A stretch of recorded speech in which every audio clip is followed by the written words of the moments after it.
Hello, my amazing tarot friends. It's Justin Michael. Welcome back to my channel, and of course, welcome if it's your first time visiting. I appreciate you stopping by as always.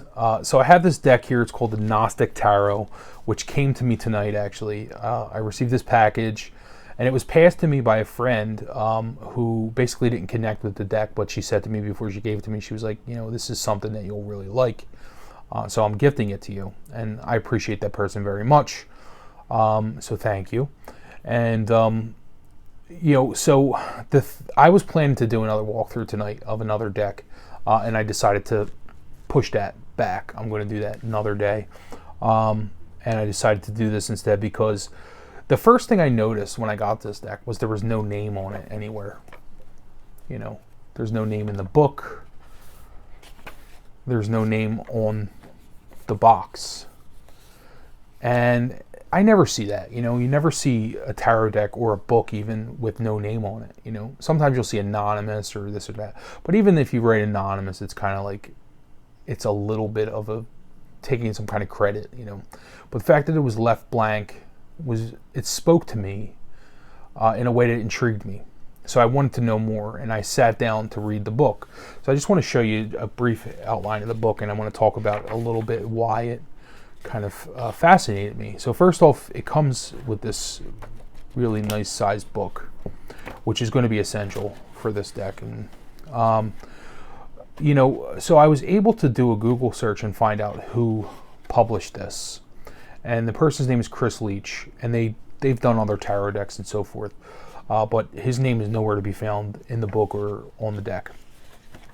So I opened it up and I started to read the preface, and I was hooked. I read this book for about an hour, and I was thinking about it. And so the story of the Gnostic Tarot deck, he starts off as talks about how he became interested in Gnosticism as a young person, working in a bookstore in his 20s, and you know, he went to Catholic school, but his parents were very secular, so he always had this unique approach.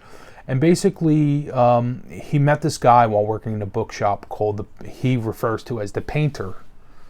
And they formed this friendship. It lasted well over 20 years. They traveled all over Europe together to India. They went into all these cathedrals, and they both were very interested in Gnosticism. The Painter, he refers to, is the artist responsible for the artwork that I'm going to show you. But basically, this person dedicated his life to the study of Gnosticism, and always planned to create this tarot deck. You know, he wanted to bridge the study of tarot with Gnosticism and make this great deck, and it was like his life's work, you know. So basically, long story short, you know, while this author, Chris Leach, was researching heterodox Christianity, reading the Nag Hammadi, you know, and thinking about creating his own Gnostic Tarot, he received news that the Painter passed away, you know, his friend the Painter. And so the Painter left him all of his paintings for the Gnostic. It was a complete deck. And, you know, I think he lived in Greece or something, and so he received all of these. They were massive paintings. They weren't small. You know, they were actual paintings, so they had to be photographed and so forth.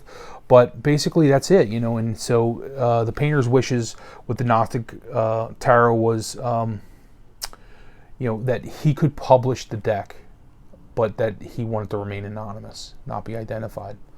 So it seems that Chris Leach also didn't tie his name. It's like, and I can understand that. It's like, well, if the artist's name isn't attached, why would you attach your name? It's just hard to do. So he left it blank, and I just thought that was beautiful. That was just, it spoke to me on so many levels. So there's an interesting quote about Gnosticism. He says, you know, talks about the soul's journey, and tarot as a map, and all this other stuff. But Gnosticism is different from traditional organized Christianity, Catholicism, and particularly because it's all about the individual spiritual journey, your relationship with God as an individual, and your search inward. Like the kingdom of God is within you, and there was an interesting quote on here. It said, the very thing that allowed inner strength of the Gnostics was what ultimately led to their demise. Like, in other words, what gave them strength is what made them unique and powerful as a faith also kind of led to their demise, in that, because it was this personal soul searching kind of introverted religious practice versus the kind of organized kind of operation of the Catholic Church. And so they never had a shot to kind of compete in that way, because it was just different. And it was, so there's a kind of a lot of symbolism in that in itself too. It's like, this that kind of sacrifice for truth, it doesn't mean that it's going to pay off in the end, you know what I mean? In a lot of ways, there's like always that idea of like, that kind of persecution, or like history is written by the victors and all that stuff, you know what I mean? But it doesn't mean that the church that won out in the end was the true Christianity or whatever. And that whole idea of that inward search for the kingdom of God is something you see also in Kabbalah as well. Now, I'm not an expert in Kabbalah. I'm just learning a little bit about Kabbalah now.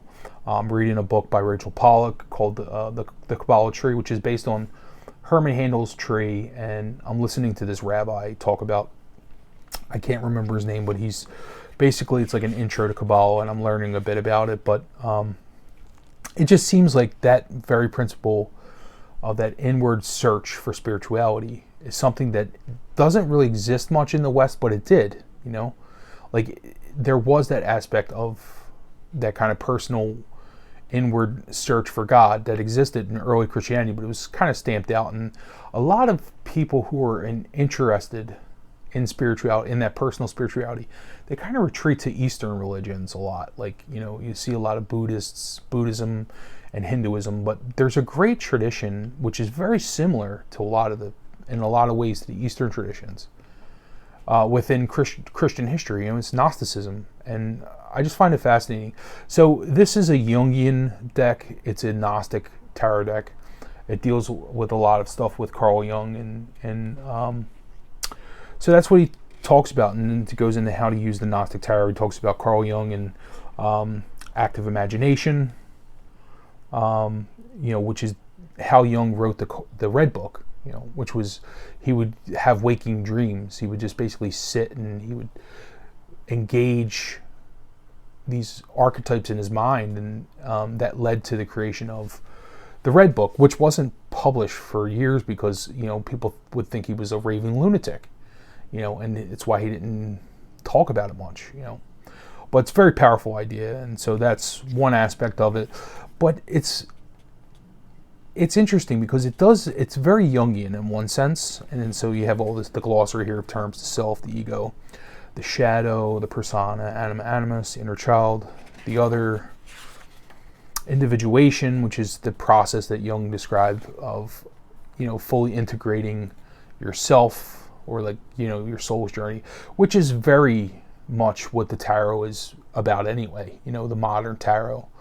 If you look at the major arcana, it's very, very kind of rooted in the same ideas that Jung got these Gnostic and Hermetic ideas about your soul growing. And that's what's fascinating about Jung, and it's what's fascinating about tarot. Synchronicity. Another name for this deck was the Numinous Tarot. This is what, quote unquote, the painter referred to this deck as the Numinous Tarot, but Chris Leach decided to not call it that because there are like 3 other decks called the Numinous Tarot. It was also called the Gnostic Tarot. But so you have all these Jungian terms here and all the relevant terms, and then talks about the structure. The interesting thing about this deck is, the book itself. Before we look at the art, the book starts with the minors, and then ends with the majors, which is really interesting, and it's just fascinating. So I think I'm going to do a video. I'm starting with this video, but I'm going to do another video in a few months after I've worked with this deck and learned and studied about it more. I'm going to give you an update and talk about this deck more and just let you know how it worked out. But there's a lot of stuff here, and we'll talk about the minors in a minute, but I just wanted to show you the structure of the book while I'm here. So now you have the majors and a whole bunch about the majors, and then at the end you have all these spreads. To me, this seemed like a very kind of individual journey kind of deck, like a contemplation deck more than a reading deck. But it doesn't seem like it's the case because, you know, he has all these spreads in the back. The Gnostic spread, who am I, what do I know, what do I have to unknow, how do I experience God, and then there's sample readings. The dream spread, which is something I've been really searching for. I've been looking more for like spreads that spark dreams more than analyze dreams, but this seems to be like a dream analysis spread. So you choose a card. So the first card you choose from the Gnostic Tarot to represent the dream you had, and then 2 represents, you know, what past event does the dream relate to, you know, what the dream reveals, how do I incorporate the subconscious messages of the dream into my consciousness. That's great. I'm going to use this spread for sure.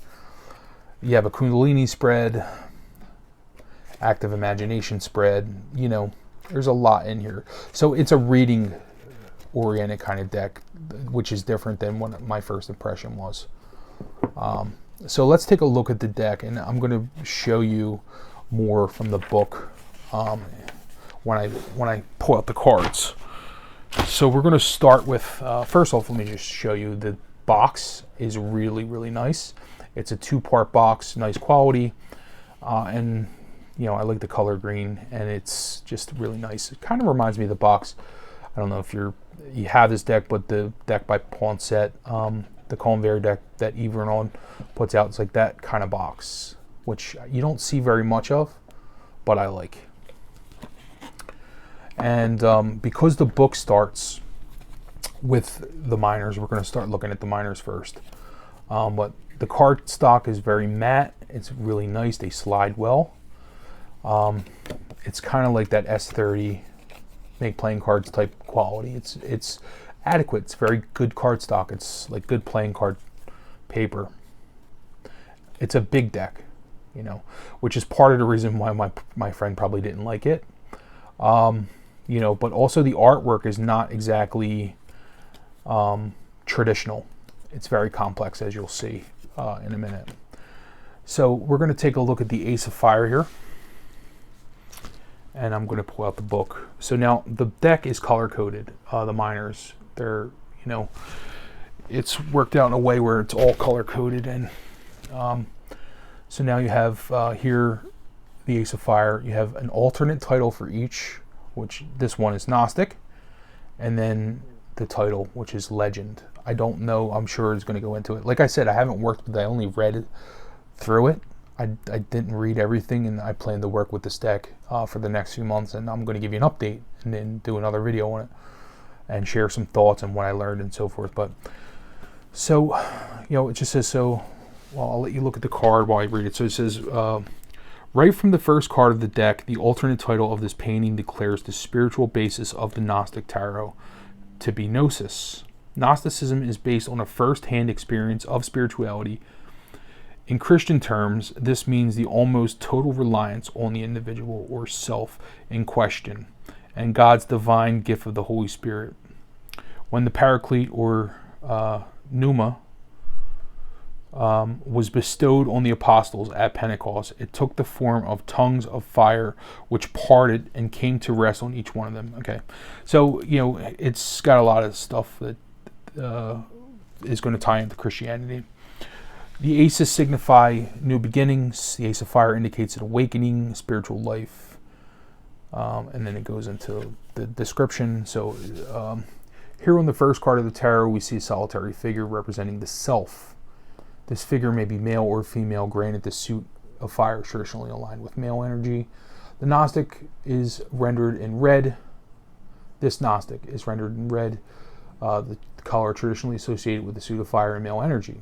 The environment he or she finds himself in is undulating sea of blue with the yellow of a dawning sun in the distance. Together, these are the primary colors of the color wheel, suggesting the essential and core aspects that make up material reality. I'm not going to do this for every card. I just want to give you an idea. Okay, so now it's talking about the deck, which is one aspect. But now when you go to the next page here, it has traditional cartomancy meanings, which I love. I love that. You know, historically, the Ace of Fire was said to herald a gift of money, inheritance, and other financial handout, with the emphasis here on spiritual matters. This card suggests the intangible and invaluable gifts of the divine and the human inheritance of consciousness.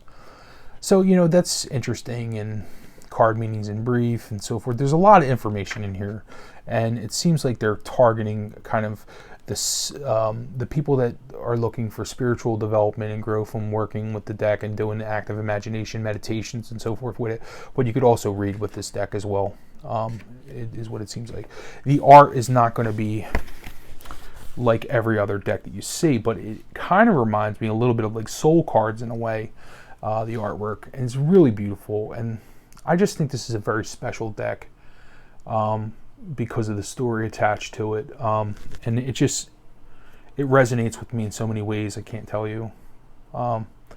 So we're going to take a look at them here, and I'm not going to talk about every card, and I'm not going to attempt to, you know, analyze the images, because these are just very complex images that, you know, probably going to be different for everybody, but for me it's going to take time to sit with and think about.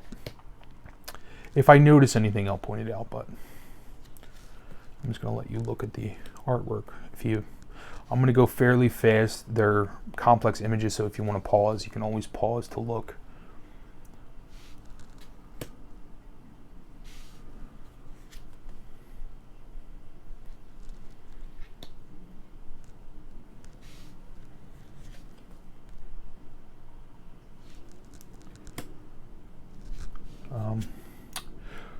Okay, so we have the 10 of Wands, or 10 of Fire, and now the core cards are really interesting. So instead of, you know, Page, Knight, Queen, King, you have Girl, Boy, Woman, and Man. So it's really cool. And so now we have the Ace of Water.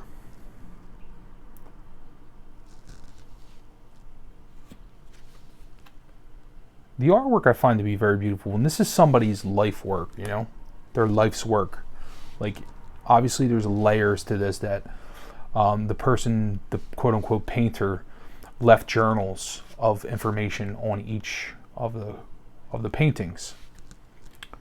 So the book is going to be crucial for understanding where the art was coming from and so forth, you know.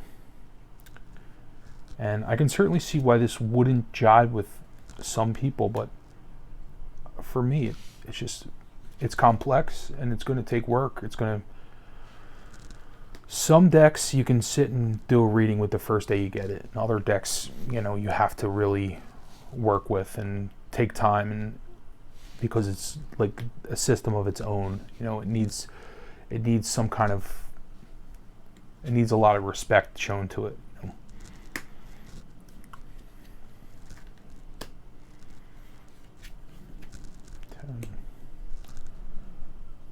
It's very beautiful. Okay, so we have Boy. Now that's interesting. I didn't notice that before. Okay, so on the core cards, you have Seeker, and then when it's reversed, you have Addict. So, you know, the Page, in an upright, dignified manner, is a learner, is a seeker. But reversed in this deck, they're addicted to something. They're the addict. You know, it's like the student who hasn't learned. You know, you haven't really. You know what I mean? You know what I'm saying? It's like there was no guidance. You weren't a successful student, kind of thing. You know? At least that's my interpretation. I don't know. Be interested to hear your thoughts if you want to leave comments down below. So here we have girl, damsel, and shrew. It's very interesting. So companion for the man, loner. It's just like the two aspects of, you know, and then here's woman, which is the queen, mother, martyr. So I'd imagine the book is going to talk about that. And then here we have the ace of air.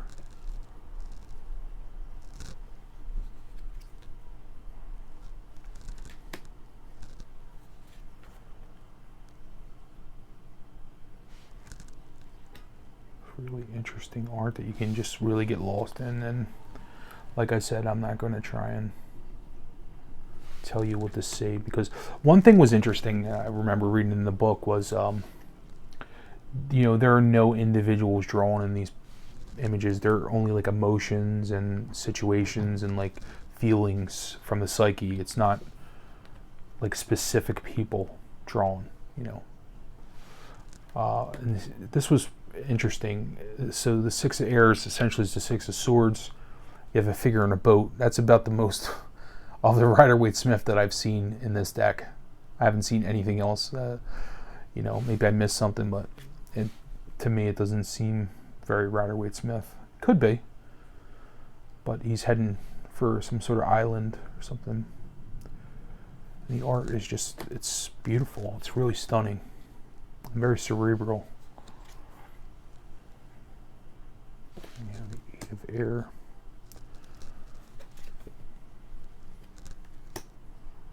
Nine.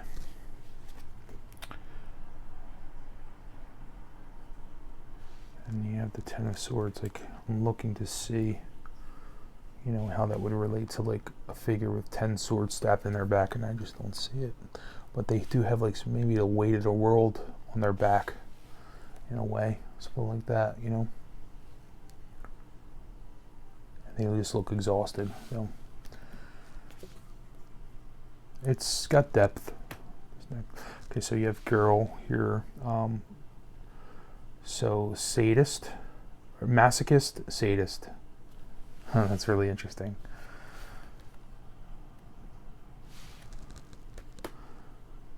Boy, idealist, and saboteur.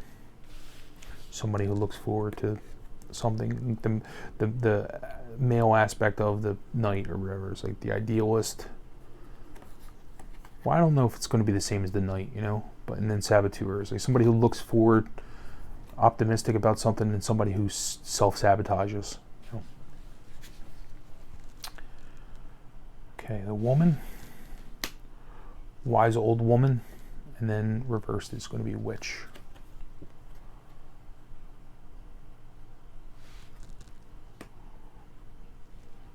Man, hero, tyrant. That's a powerful one.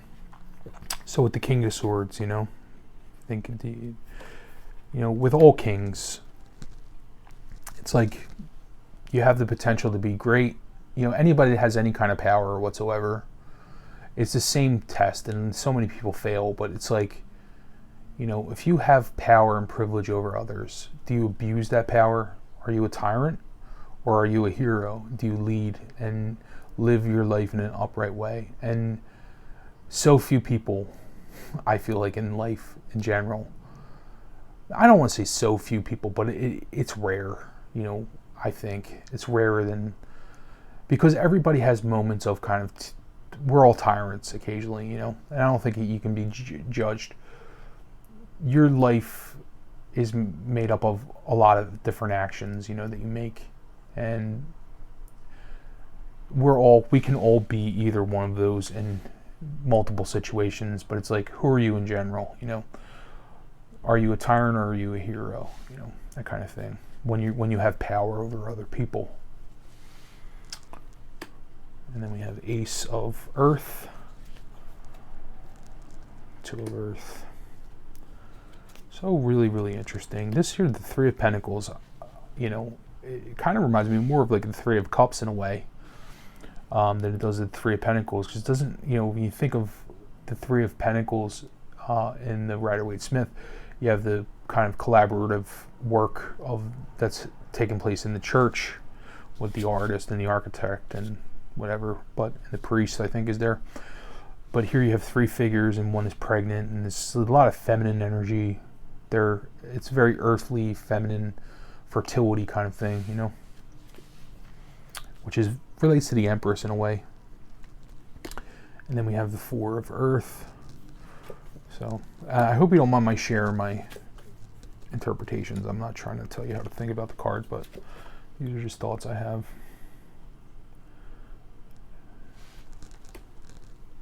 And another thing, I'll be interested to see how the Gnosticism plays out in the imagery.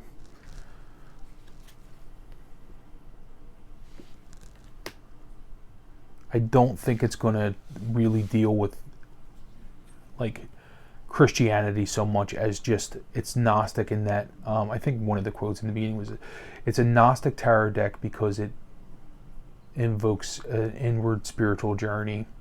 It's a psychology deck because it you know, it focuses on the logos. I'm just going by memory, the logos and the psyche, and it you know, talks about Jung and individuation, and then it's a philosophical deck too. So it's a little of everything. The Gnostic deck is just one aspect of it.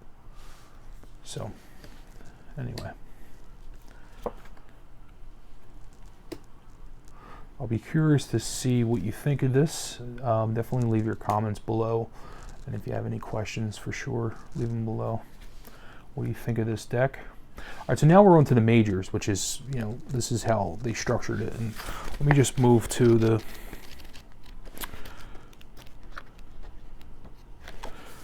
okay, so now we're at the majors, and I just want to show you how the book is. So the Fool represents the guiding force of the psyche, both our potential and our fulfilled self. Our inner Fool is what compels us forward despite what our rational mind advises. Arguably, there are no accidents, yet everything the Fool does is accidental. The Fool is the unconscious personified, trying on the various masks of personhood. And then it describes what's going on in the picture. You know, here the human figure on the left represents the self, maybe either gender.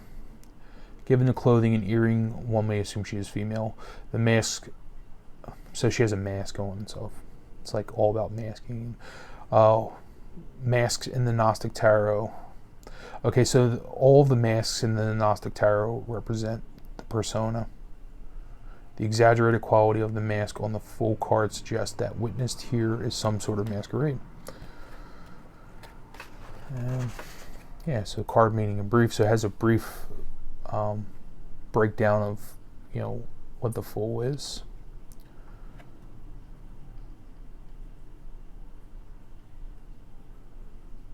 Huh. I love this deck.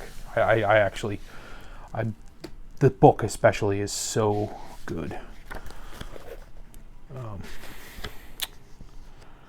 The quote I was just looking at was, it is I who create myself rather than I happen to myself, Carl Jung. Okay, so the Magician, alternate title, personas. Oh, okay. See, I thought that was okay, alternate title is the personas from the Magician. I got that wrong. I thought it was Legend in that first one, and that's not. Legend is this bit here. Okay, sorry, it's a complex there. The Magician, the persona, the shadow, the self unmasked. Okay, let's see. Okay, yeah, so it goes into all that. Here, A, B, C, D, all the way down to E, and it has a write-up of that. And then, oh, it's got letters corresponding to each part. Oh, wow. That's really, really interesting. So the center of it's the persona. And then the shadow is like here. It's got layers. This is going to take some time to work through it. Anyway, I'm going to show you the rest of the cards. And any mistakes I make, you know, this is going to be a deck obviously you're going to have to look at. You're going to have to figure it out for yourself because it's so complex. High Priestess, the Empress, and the Emperor. Reminds me a bit of Winslow Domain's deck. I forget what his deck was called, but it's all about pain and shadow work. A little bit. It kind of reminds me of that kind of, the same kind of deck. Anyway.